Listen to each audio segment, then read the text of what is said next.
ខ្ញុំនៅតែដើរតាមផ្លូវចាស់ដែលធ្លាប់មាននន់កាន់ដៃក្បែរ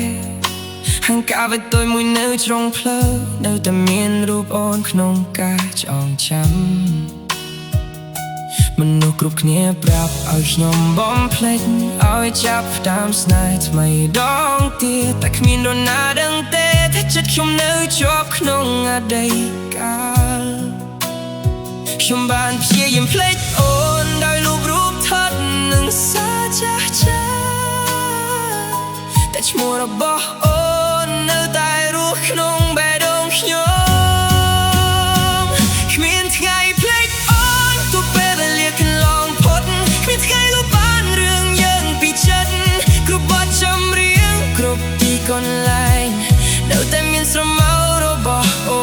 នគ្មានថ្ងៃភ្លេចអូនទោះអូនមានអ្នកថ្មីក៏ដោយស្នេហ៍មួយនេះមិនអាចចាប់ផ្ដើមសារជាថ្មីព្រោះមនុស្សដែលខ្ញុំស្រឡាញ់ជាងគេគឺអូនតែម្នាក់គត់ខ្ញុំនៅតែភ្ញាក់ឡើងនៅពាក់កណ្ដាលយប់ដោយសារសុបិនដែលមានអូនពេលបោកភ្នែកឡើងវិញមានតែភាពស្ងាត់នឹងការនឹកខ្ញុំសាកល្បងរស់ដោយគ្មានអូនតែអ្វីៗមិនដូចកាលពីមុនពិភពលោកនៅរដែតែខ្ញុំមិនដូចមុនទៀតទេបាក់ការណាត់អាយនាំអូនត្រឡប់មកវិញ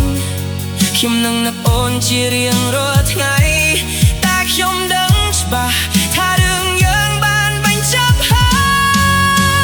យគ្មានថ្ងៃភ្លេចអូនទោះពេលវេលាកន្លងផុតគ្មានថ្ងៃលុបបានរឿងយើងពីចិត្តទោះបេះដូងខ្ញុំចង់ដើរទៅមុខតែនោះសារីនៅតែទិញខ្ញុំត្រឡប់ក្រោយប្រហែលមានថ្ងៃមួយដែលខ្ញុំអាចញញឹមពេលនឹកអូនដែលគ្មានតែភ្នែកហូរចោតែសម្រាប់ថ្ងៃនេះខ្ញុំនៅតែជាមនុស្សសម្នាក់ដែលស្រឡាញ់អូនដោយថ្ងៃដំបូង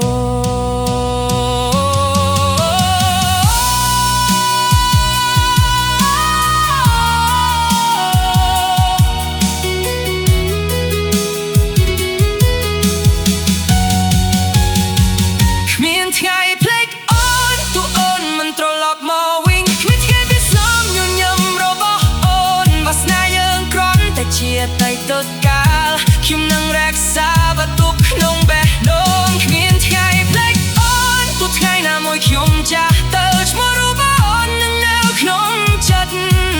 រហូតដល់ថ្ងៃចុងក្រោយនៃជីវិតខ្ញុំ